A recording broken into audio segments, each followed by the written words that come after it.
Hello developers, writers, and everyone who loves game design. Welcome to DLC Not Included, our weekly podcast where we discuss game development, the industry, and everything in between. We're your hosts, Steele and Teal. Glad you could join us. We are nearing the end of the first half of our second season of the podcast, and I say that like it's a great milestone. It's just a fantastically awesome milestone. It is. I'm really glad that we've been doing this for as long as we have. Yeah, it's been pretty good. I hope you guys are having a fantastic Saturday morning. It is beautifully cold, chilly, and Teal has hot cocoa with marshmallows. With the marshmallows. So today we are going to talk about a particular topic dealing with pushing yourself as a developer. This is not something that every developer will enjoy doing, but we do believe that every developer should at least once or twice do this. And today's topic is succeeding in a game jam. Now, I do want to preface all of this by saying that just finishing a game jam means success. Yes, it does. You need to if you join up, then you've already succeeded. Yeah, you need to produce something in a short amount of time, which is what a game jam is. And in doing so, that is a measure of success automatically. Today, what we're going to do is kind of teach you how to maximize that success. That's right. No, we're not going to be telling you, this is not how to place in a game jam. Right. We're not going to be telling you, how to do that. Right, how to win right. in a game jam. There are people who only enter game jams for the glory of winning. Mm-hmm. All they want to do is place, whether it be for the prize money or for the prestige. And that's fine. If that is the kind of developer you are, then by all means, be a game jam developer. Don't worry about creating games outside of contests. Just make your contests, get your blue ribbon, and be happy. That's fantastic. You do you. We're talking about the people who want to go into a game jam to make themselves better developers by forcing themselves to make something in a very short amount of time. Yes. Because there's several benefits to doing that. To entering a game jam? Yep. Yes, there absolutely is. Are. Absolutely is. We've titrated it down to 3 success points that we're going to talk about. In particular, these are what we figure are the 3 best success point benefits. Go ahead. Well, the first one is obviously increasing your skill set. Yeah, you got to do something you've never done before. If you've always created turn-based RPGs, then go outside of that. Do something you've never done. Force yourself to use a skill set you don't normally have. Exactly. For instance, hey, maybe you've been doing nothing but fantasy RPGs. Yeah, like that's your thing. Fantasy RPGs that take place in a world you've built. So you have your world that you have immeasurable amounts of world building data on. You're very comfortable in that world. You're very comfortable with that setting, that genre, that cast of characters that you reuse. Yeah. That's fine. But you're not going to grow as a developer. You have to go outside of your comfort zone. Exactly. And that's what we're talking about. Mm-hmm. We're also talking about working within a very limited amount of time that forces you to develop ingenuity. Finding new and exciting ways to do something that you would normally not be able to do in a limited amount of time. But the time limit is really a good way to test yourself, to gauge yourself. Right. And not just picking up the skill set, but just slamming it, Well, yeah, because let's just say for the sake of saying that you're used to creating that fantasy RPG of yours. Right. And you're used to doing it over the course of several months. And you have, 4 or 5 months to create your maps, to create your action sequences, to create your database. Mm-hmm. Well, what if you only have a week, 2 weeks, 3 weeks?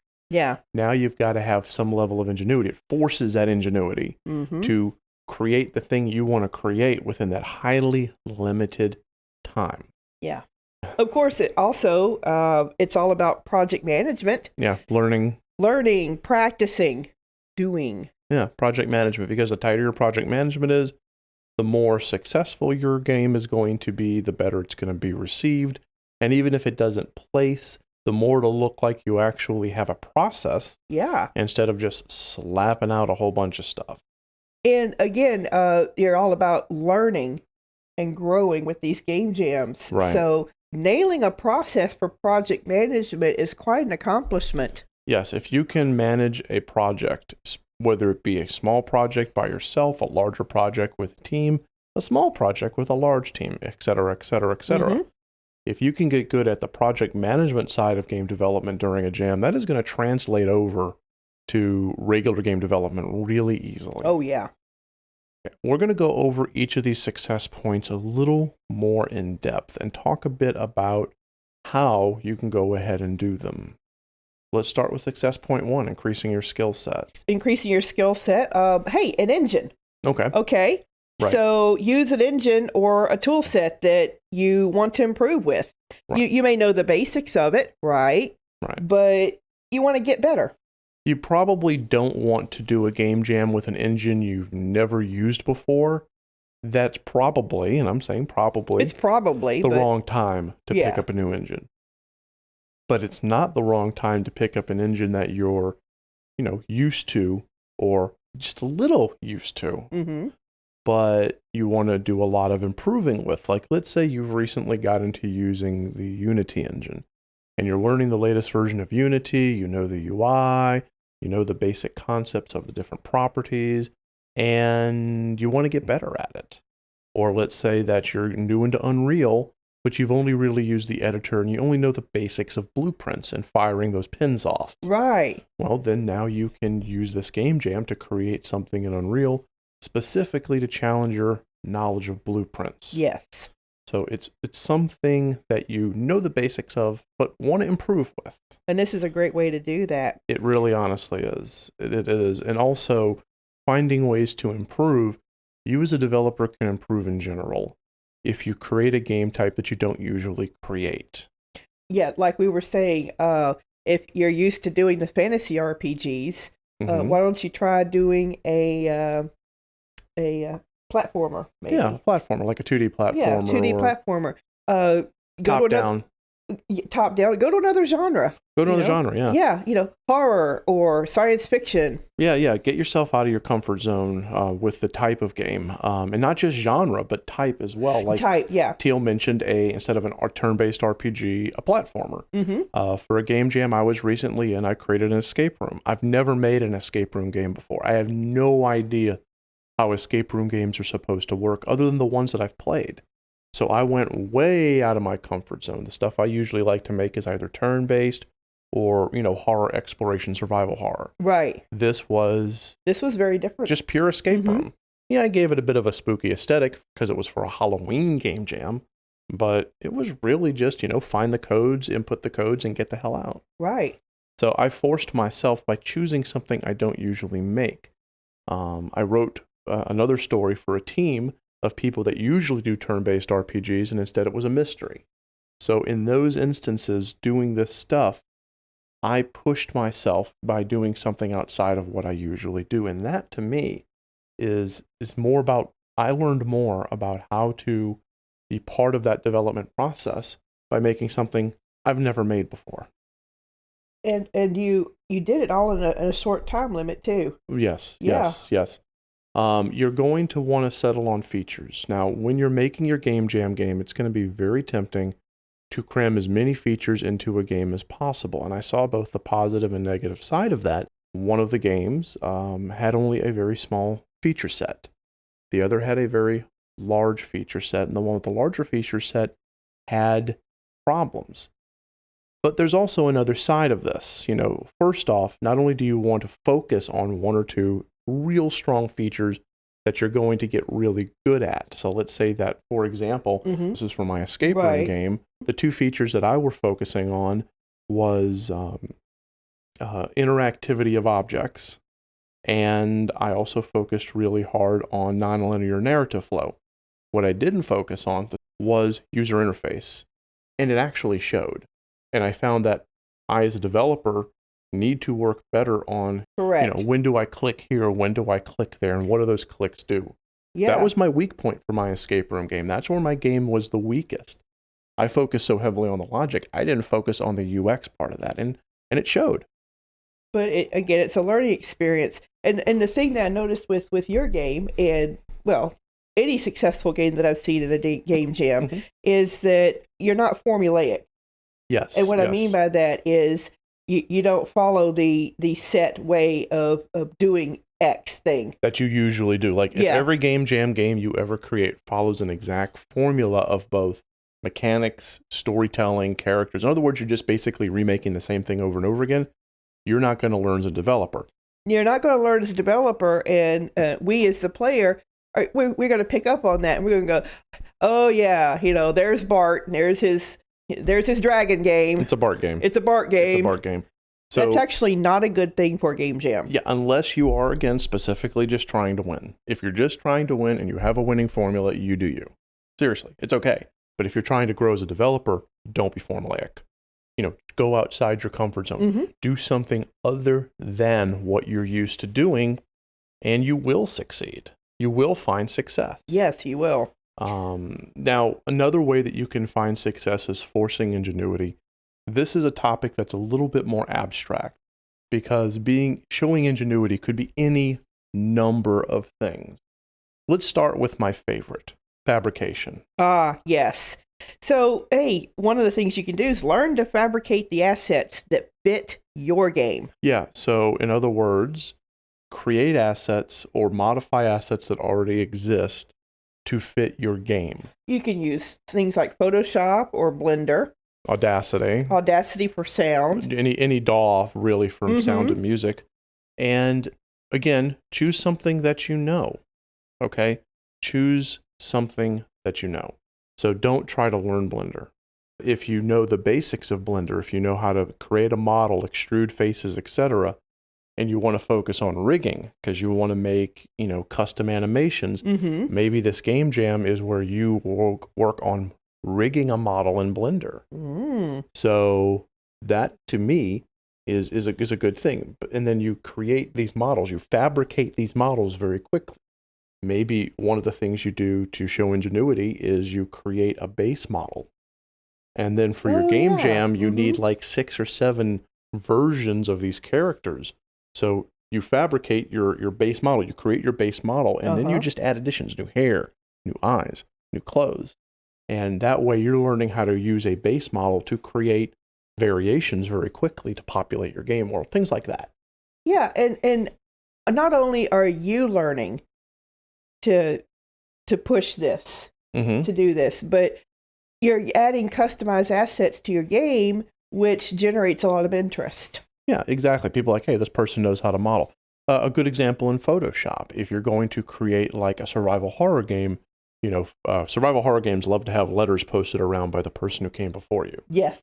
So you learn how to create a template for your, letters, and then you have this template, and now you're pushing the various letters out. So you're creating these base assets through this, fabricating these base assets, and then you're learning how to refine and make them better. Same thing with sound. Let's not forget about sound. You could learn those Foley techniques we talked about last week and really push how they work. How does a punch sound when it lands? How does a gunshot sound? And instead of using audio stuff from a library, try Foleying it, try creating it yourself, try making it in a DAW, that kind of thing. So you're forcing yourself to create things on the fly instead of pulling from a library of pre-existing. Right. That forces that ingenuity. Now that I've done all of this, I now know a little better about how to make projectile sounds in a DAW. Stuff like that. Yeah, stuff like that. Stuff like that. So that's a good way to force your ingenuity. Right. You're gonna run into problems. Absolutely gonna run into problems. There's gonna be difficult stuff right and left. You are. And when you do encounter something that's difficult to put in your game, try to do it another way before you decide to cut it. It's really, really easy to say, I have a limited amount of time, let me cut this. But what you could try to do is find a different way to do it. Let's say you run across building a level and you're having a hard time with NPC navigation, the whole nav mesh, nav path concept. You're running into that problem. Well, it would be really easy to cut that level or simplify that level. Maybe what you need to do is really study into ways you could change the nav path, ways that you can better define how the AI walks through your level and path finds And in doing so, maybe in enforcing this ingenuity and doing something that solves a difficult problem, maybe you learn a little bit more about pathfinding. Pathfinding. Yeah. And obstacles. Yeah. How they work. How they work, yeah. Because a rock blocker is going to be different than a glass blocker. Yeah. Because a glass blocker, you can see through it. Right? And a rock blocker, you can't. Yeah, that kind of stuff. You want to be able to come up with, how you can use one as opposed to the other. And going back to wayfinding, maybe you're forcing yourself to learn how to create a critical path that is visual as opposed to a critical path that is material. Yeah. You're forcing yourself to create a path through your level where the player sees those waypoints, etc., instead of forcing them down a path through obstacles like you just said. Exactly. So you're growing your skill set by saying, hey, this is really hard to do. Let me find a way to do it that still gets it done, and that way you learn a little bit more about how to do it. Yeah. Also, let's go a little bit further. Why don't you throw in something deliberate? Deliberately do something different than how you usually do it. Maybe you're going to come across a turn-based battle engine. Okay, let's say you're going to do your turn-based. You're dedicated to doing a turn-based RPG. Well, maybe your turn-based RPG has a quick time to hit, like the Judgment Wheel in Shadow Hearts. That's true, yeah. And you've never done this before. Yeah. So normally you just choose attack, and your character attacks the enemy, and the damage pops up on screen. Well, deliberately do something you've never done. Make it hard on yourself. Right. But see, you're pushing your skill set. Right. And you're going to take that to the next game. Yeah, and the game after, and the game after, and the game after. And as you continue to do these things that you've never done before, or you do it differently, then you're going to get better, and you're going to get better, and you're going to get better. And it also forces you to think. It forces you to think, right? You're thinking about how a game unfolds, and you're thinking about the different ways that a player could get through it. Critical thinking skills are really important. Oh, yes. And if you're forcing yourself outside of your box, and we're repeating ourselves, guys, because it really is all about thinking outside the box and leaving your comfort zone. That's the big thing. Yeah. Another thing that you could do when you're deliberately doing something different, so let's say you usually create a flight path for a starship going through an asteroid belt. Okay, and yet that's something that you've done before, and you just want to do it a little better, and you really love the idea. Well, now do it a little different. Have it be that instead of you're just flying through an asteroid belt, maybe the asteroid belts have a high degree of mass. And then now you have to computate gravitational attraction. Or maybe instead of an asteroid belt, where they run into the asteroids and they die, maybe it's a cluster of black holes that definitely have gravity. I was going to say, why don't we have a bunch of black holes in there? Yeah, like you're flying through the mall in Star Wars, and now you have to computate gravitational pull to an extreme level. So, you're doing the same thing you've done before because you like it, but you're doing it differently. Yeah. Try something like that. Let's go over that third success point, because I know you love project management. I do. Project management is still always a key component for any game, but especially a game jam game where you have such a short amount of time to do it. So one of the best things you can do for yourself is create a small GDD. We always are talking about how important GDDs are. They are really important to a good developer. Well, you don't have the time in a game jam to create a full-fledged, highly organized, highly detailed, highly categorized GDD. You just don't have the time. But you should still create like a little mini GDD that is sectioned. Yeah. So you know where your asset section is, you know where your game flow section is, you know where your gameplay loop section is. If you have a script, write that script either in the GDD or as a separate document. Right. But you're forcing yourself you're making yourself document and organize your game. Yeah. Why is that important? Well, all games should have GDDs. You should always have a GDD. Yeah, regardless of if it's a game jam game or not. Right. And if you're not used to writing a GDD, full GDDs for full-scale games can be extremely daunting. Oh, yeah. They are massive documents that can, in some cases, be hundreds upon hundreds of pages. And, nobody likes to write a lot. even writers don't like to write that much, especially if it's technical, which is what a technical GDD writing, is. yeah. But you got to get used to it. So doing it for a small game jam might actually work. Yeah. It might, hey, I just made this 12-page GDD for my game jam game. Okay, now I know it's not so bad. It's just a little bit more writing. I'm going to be tiring my fingers out a little faster. But when I do my full-scale project, it's not going to be quite as daunting because I know it can be done. Yeah, and you'll know the basics of what to put in there. Yeah, and you'll have a concept of, this GDD helped me organize. And my game may or may not have placed. That's not relevant. No. But during the construction of my game jam game, during that week, 2 weeks, 3 weeks, I learned how to organize myself. And that organization helped so much. I found that near the end, I was focused more on testing than I was on developing. Yeah, and that's actually pretty cool. Because there is nothing more terrifying than you're still testing your game the day that the game is due. Yikes. That is a terrifying feeling. Yeah. You don't want to be focusing on that. So if you're organized, really organized, you're not changing things up right and left because it's all really well documented, then you're going to find that you have more time. Yeah. And that time is helpful. Yes, because that time you save, you'll be focusing on actually developing the game. Right. And let's talk about the gameplay loop. Okay, so you want to switch over to the gameplay loop? I do. The gameplay loop has to be simple. It got to be. Keep it very simple. Yes. The game itself can be rather complex. That's fine. Obviously, simple games with simple gameplay narratives and simple storylines and stuff have a higher degree of placing. Yeah. But we're not talking about winning. We're not talking about you getting that sweet, sweet prize money.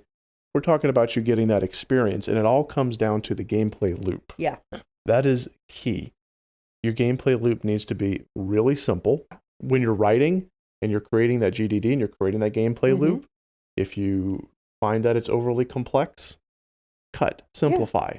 Yeah. Keep it simple. Yeah, don't add. Never add. Yeah. We always like to say, subtract, don't add. Yeah. The more you add to something, the higher the chances you're going to be stumbling. Yeah. Once you settle on, this is my game, this is my gameplay loop, this is the narrative flow throughout the game, stick with it. Remove, but don't add to it. Yeah, it's all about focus. Yeah, absolutely. 100% focus and hyper focus, and then focus some more. You're going to find as you work on your game jam entry that you're running out of time. Yeah. There is no game jam that I've ever seen where people haven't rushed to get it done. Part of that is just because of the hecticness of game jams. They are very hectic, and they're meant to be.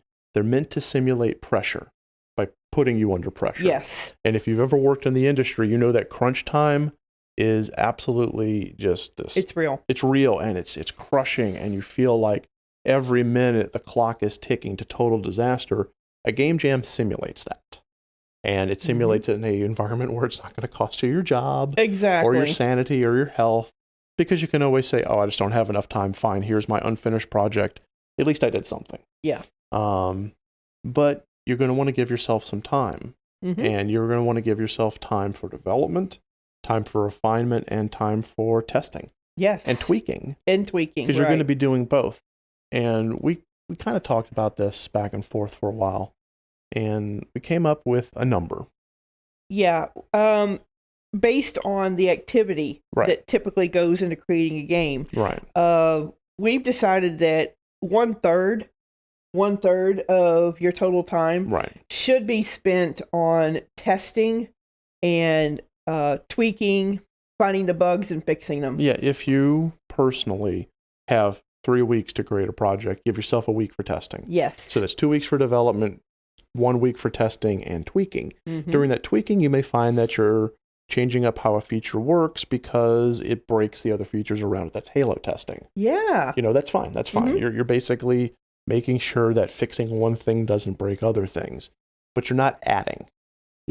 That's the key. You're not adding. You're not changing on a major level what it is that your game jam game is doing. Right. So if you have 7 days, give yourself 2 or 3. 2 or 3. Yeah. 2.5 to 3 days to to test that game. Yeah. Because at the end of the day, you want your game to be playable. You do. It's very embarrassing to create a game that doesn't either get finished due to a bug or due to just being incomplete. It's embarrassing. Yeah. So you want to go ahead and give it your all to test as much as humanly possible. Yeah. If you can get another person who hasn't been developing the game to test your Game Jam game, make sure you credit them. But that would help as well. Yeah. For example, I tested your escape room. Yes, you did. Yeah. You did. Neither one of us found the big issue we were talking about. No. But that's okay. That's all right. That's okay. Yeah. Because in that instance, we were testing more for narrative flow, and we were testing more for interactivity, and that's okay. Yeah, and you nailed it. So that's cool. But it's good to have someone who didn't develop that game absolutely do the testing on it. Yeah. Above all, though, no matter what, don't be anxious over people criticizing your game. Yeah, this is what you need. You need to have honest critique of your game, honest feedback, and game jams provide that. Yeah. Everybody in the game jam will likely have a chance to review your game. Yeah. And players who are witnessing the game jam will have a chance to review your game. Judges will have a chance to review your game. If any of them, post their reviews, post their criticism, take it to heart. Yeah. Sometimes that criticism is going to be a little on the harsh side. Sometimes that criticism is going to be worded very succinctly. That's because, especially judges, they have to play a whole bunch of games. Yeah. So they may not have time to sugarcoat or give things, that kind of the positive, negative, positive sandwich. Yeah, the sandwich method of giving critiques. They may not have time for that. I do know that in the game jam that Teal did the judging for, she had to touch I think it was close to 50 entries, 30, 40, 50. It was a lot. It was a lot of entries. And she didn't have time to sugarcoat everything. She did her best to give everything a positive spin. Thank you. Yeah, but you still had to be as critical as possible. At the end of the day, I have to give the most important critical points. Right. I have to get those out. So on the flip side, you being the receiver of the criticism, you don't have a lot of time. I mean, you have to just take the criticism and learn from it. Right. Don't be anxious. If you put your game out there in a game jam, someone's going to say something. Of course. It's unfortunate. We've actually seen developers rage quit out of game jams, and in some extreme cases, rage quit out of game development because there was some criticism. And the criticism could be harsh or the criticism could be stark. Don't do that. Don't punish yourself. Don't punish yourself or the people around you just because your game jam game got, crapped on. Yeah. I apologize. Life is harsh. Yeah. People have crapped on my stuff all the time. They still do it. But learn what you can learn, take what you can take, and what you can't, discard. Yeah. And move forward. Yeah. Move forward. Take those feedback points, the valid feedback points, and incorporate that in your next game that you do. And the stuff that is just negative for negative sakes, just let it roll off your back. Well, you really roll off your back. I guess in that case, a game jam also could help a developer learn how to take criticism. That's an unintended benefit, I think. Yeah, it's one of those invisible benefits. Yeah. You develop a thicker skin. Yeah, because you're always going to have someone who says your shit sucks. Yep. You're never going to get away from that. You're always going to have someone making fun of your game either while they're playing it or while they're reviewing it. That's never going to go away.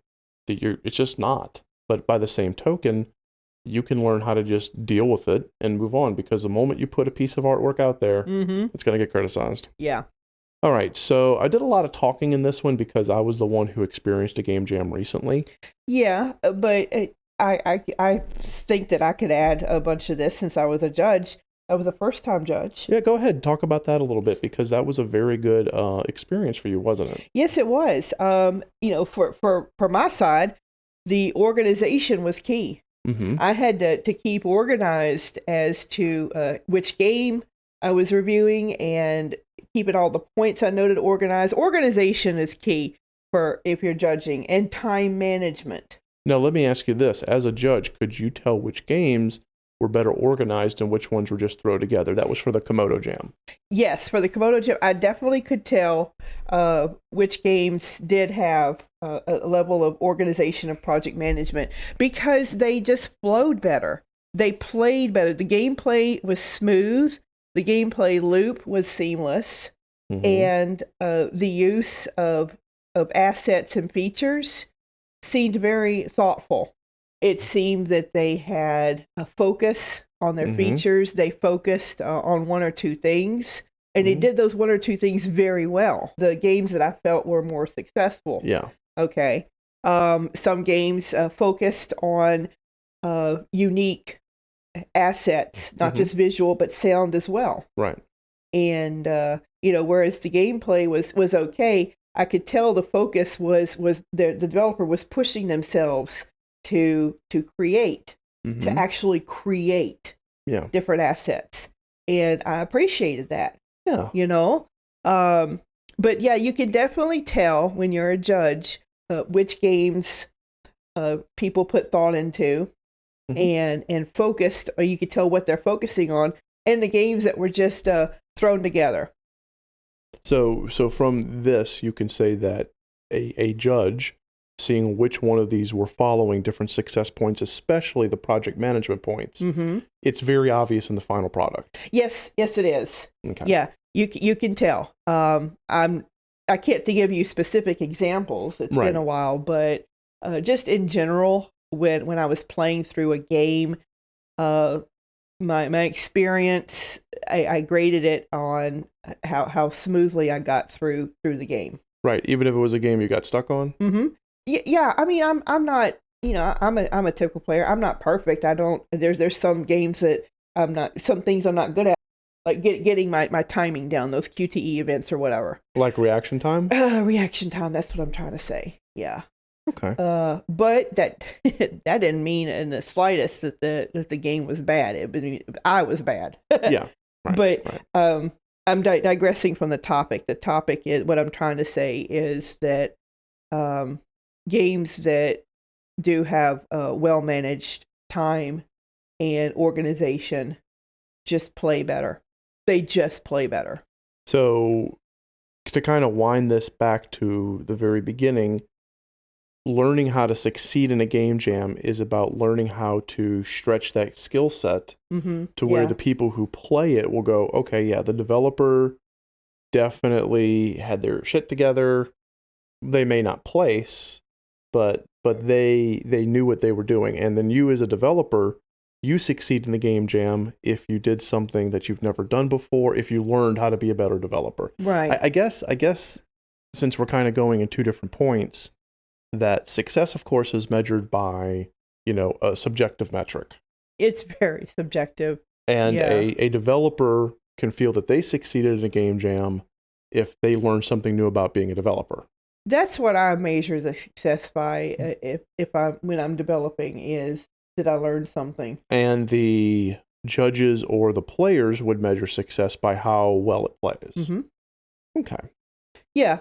Now I was approaching my judging from a dev standpoint as well. Okay, because that's my background. So a lot of the games that I gave a higher rating to were ones that I saw that the developer really pushed, was really trying, was really putting effort into this or that. So again, being a developer, you were looking at it critically from whether or not it looked like the developer was trying, as opposed to whether or not the developer was trying to show off. Yeah, because there's always going to be a few games where it's copy paste. The person just takes what they did before and throws some different coat of paint on it and then submits it. There was definitely a game in the Komodo Game Jam that I noticed. I'm not going to name it because the dev is actually a very good dev. But it was very obvious that this is what they usually do. And they just put a different coat of paint on it, like you said. Yeah. So I, as a judge coming from my dev background, I wasn't all that impressed. Right. But by the same token, the ones that I'm not speaking for you, I'm asking, were the ones that you felt were the quote-unquote highest scored, were the ones that you saw, hey, this dev is doing something I've never seen before. Yes. I was looking for that uniqueness, that pushing of the envelope on the engine and on the dev skills. So innovation. Yes. Innovation's important. Innovation. Yeah. So we went a little bit off topic this time because we wanted to just organically talk a little bit after we got through our talking points. And I just feel that Teal's given us a good view, because when you're inside of a game jam, you're thinking, I just got to get it done. Mm-hmm. And if you're trying to win, I got a place, that kind of thing. Right. But when you're on the outside, it's a different feeling. Yeah. It's a different feeling. It's where's the innovation? And where you want to listen to critical feedback is you're going to get this feedback from all different types of people. Yeah. From players. Yeah. Players who like specific things. From judges like me who come from a dev background. Judges who come from some type of industry or genre. Or just straight up players. Mm-hmm. Like all they do is play games, and they play games a lot.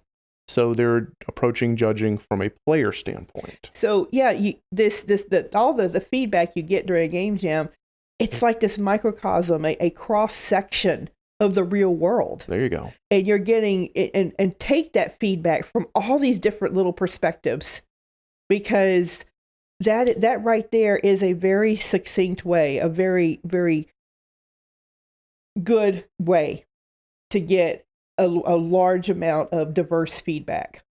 That is very well put, Teal. Very well put.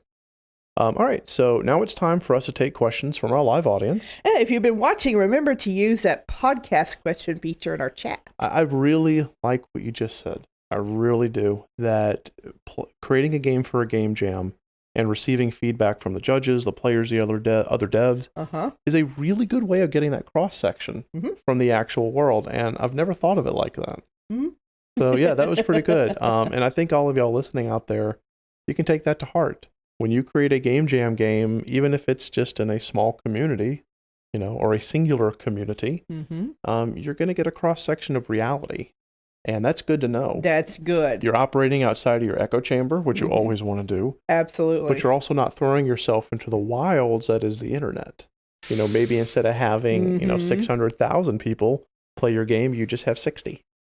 And that's fine. Yeah, yeah. A little bit less intimidating, but at the same time helpful. Yeah. I like that. That is really, really good. I think we can go ahead, and when we start doing our next talking about game jams, which we just do about once a year. Yeah. We can go ahead and mention that in the cross section. I think we should. That's a good thing to do. Game jams they're intense. They are. They're intense for not just developers, but for judges as well. Yeah, I remember you had a very busy schedule with that game jam, especially that first week. The first week, I had to be very organized. Yeah.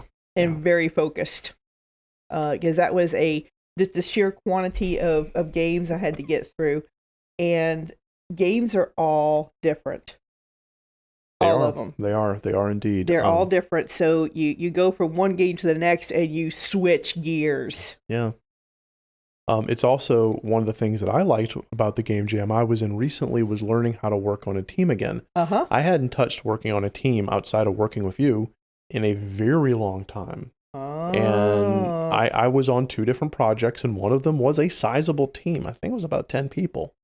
Maybe a little less, but that sounds like a right number. It was a lot of people. Well, so what are some of your takeaways? What did you learn? It is very important to have the buck stop with one person. And we did. We actually had a very good project manager who, I think it was their first time actually being in that kind of a position. And they did really well. And I think having that strong leadership helped keep us on track, because it was a very large, ambitious project. And it would have been disastrous if we hadn't had that kind of leadership. So one of the biggest takeaways is it's really important to have that design lead. Yeah. You really need to have, for a team project, a design lead.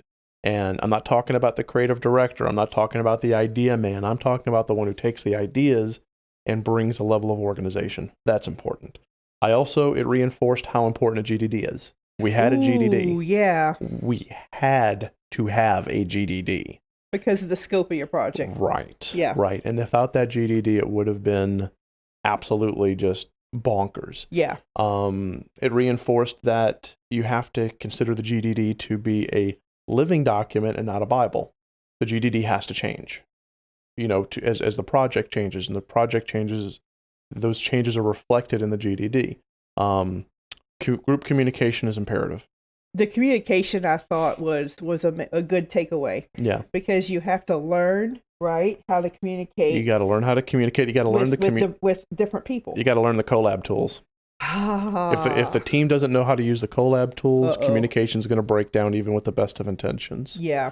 What else did I learn? I learned that too many chefs in the kitchen cause problems. So watch for people on the team.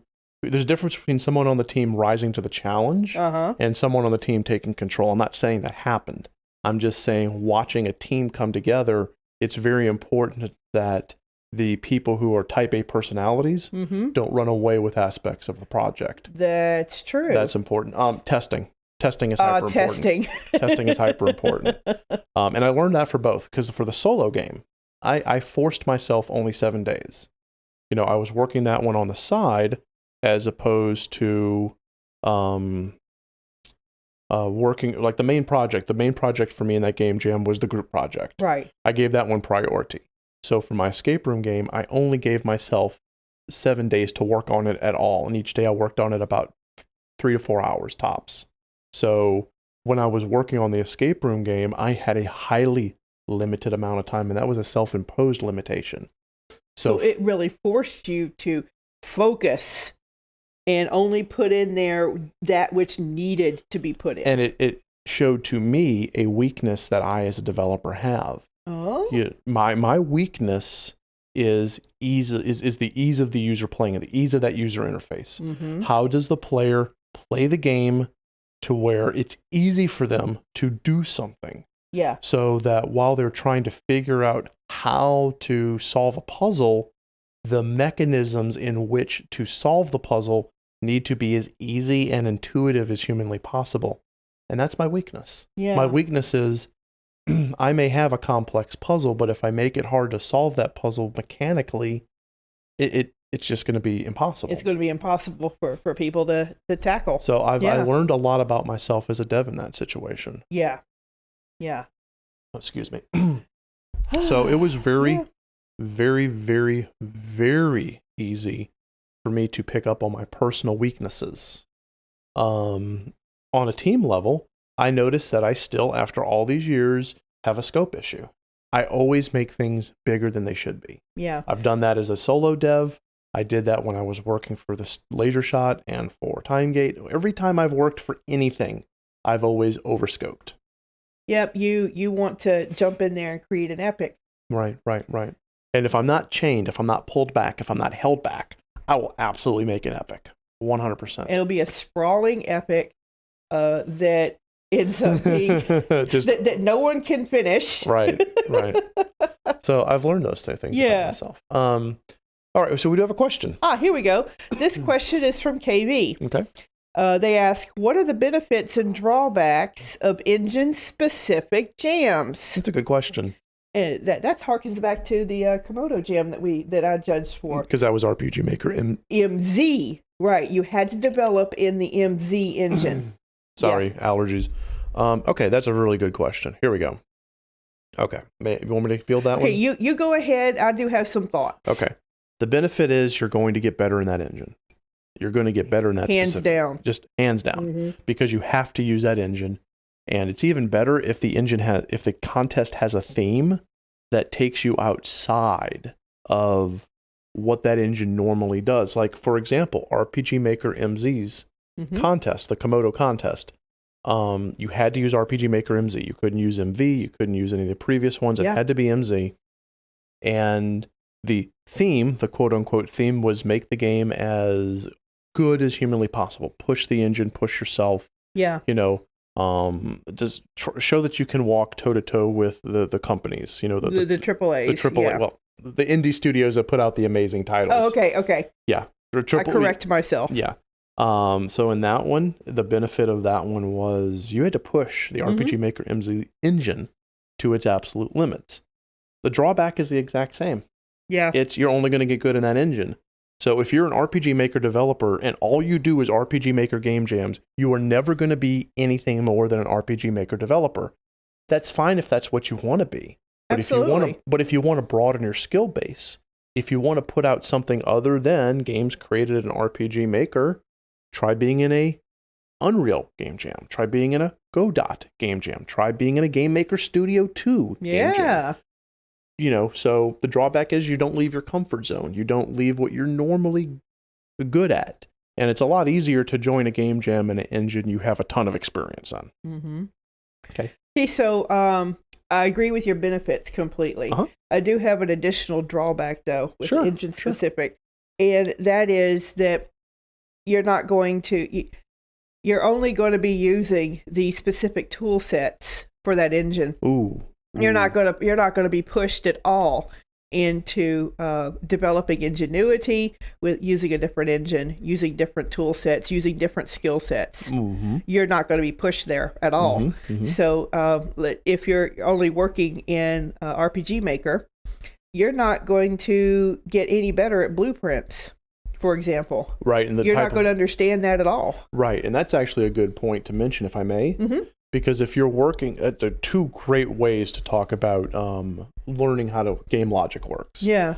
If you're working in RPG Maker, you're either only going to be using the eventing, which, while the conditional branches in RPG Maker's events are good, they're very good, actually. They will never teach you how function calls and variable declarations work. Yeah. Which is really important when you want to do some highly complex shit. Because it's a simple engine. Yeah. And maybe you learn yourself some JavaScript. But learning JavaScript isn't going to teach you C++ or C#.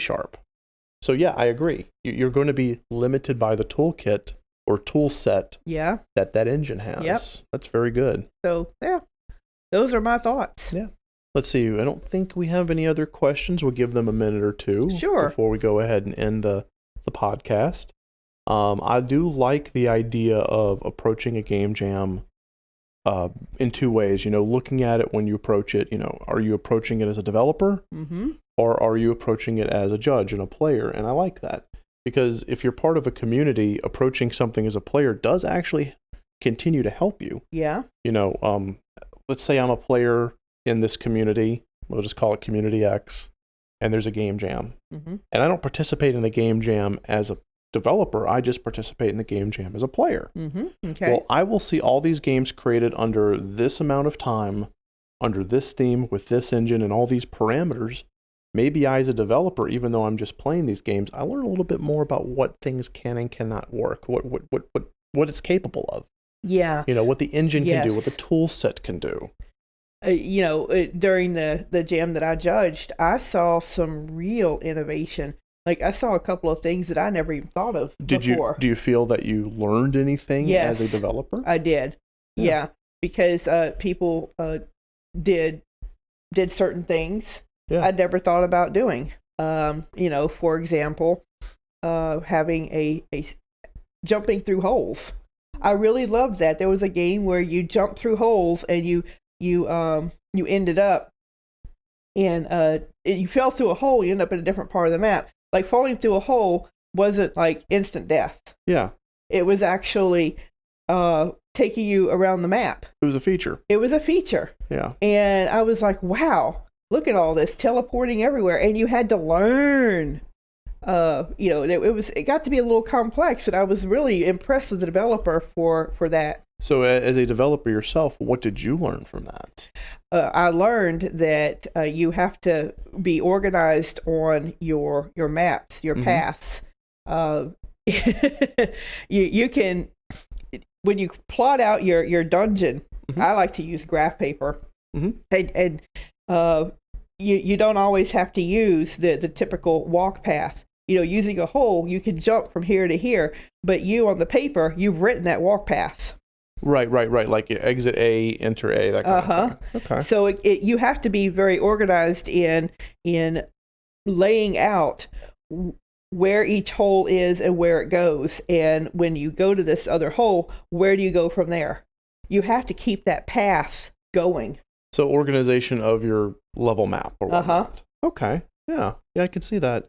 For myself, it was more along when I was watching, because I neither participated in nor judged the Komodo Game Jam. Yes. I was one of the administrators that kind of kept the sucker running. But so I approached it as a watcher, just playing. You were, yeah. Just watching the games. And going back to the game that got first place, Barry, I learned more about how smoothly you can move around in the MZ engine than I ever knew. I did not know that the RPG Maker engine could do that.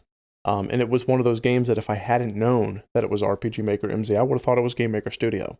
Because it it didn't treat things on a tile basis, which is something I'm always complaining about with the RPG Maker engines, that they're tile based. Yeah. This one seemed to have pixel movement, pixel collision. I have no idea how the developer did that. Maybe they wrote their own plugins. Maybe they used other plugins. I don't know, but I do know this. I saw a game in an engine that I didn't think that engine could make, and I loved that. Yeah. And that impressed me more than any other game. You know, there were games with fantastic graphics, cinematic presentations. This game had a very fun, addictive gameplay loop. It looked smooth, and I couldn't tell that it was in the engine until I was told. It was presented in a minimalist style. Yeah. It was presented so you didn't focus on the eye candy graphics. No, you focused on the gameplay. Yeah. So for me as a developer, I know I still learn. I learn every day. I learned that regardless of the engine, you know, where there's a will, there's a way. Yeah. It was really cathartic. Okay, so we're not seeing any other questions, so this is probably a good point to end the podcast. Okay, sure. I do want to thank each and every one of you, whether you be listening to us live or listening to us on VOD, Spotify, iTunes, iHeartRadio, Amazon Music, etc. You guys have always been absolutely amazing. Yeah. We tried something a little different with this podcast where we went partially on a set of notes like we usually do and partially organic. So let us know what you think about it, you know, because we wanted to kind of just talk for a while. Yeah, we want to get your feedback on different presentation styles. Yeah. So definitely give us some feedback. Yeah, absolutely, absolutely. Just most important, guys, never give up. Yeah. Never give up. There is no situation where you can lose as a developer as long as you're continuing to develop. Hear, hear. Amen. All right. Well, join us next time for DLC Not Included. And remember, anyone can give you the key, but you have to go through the door.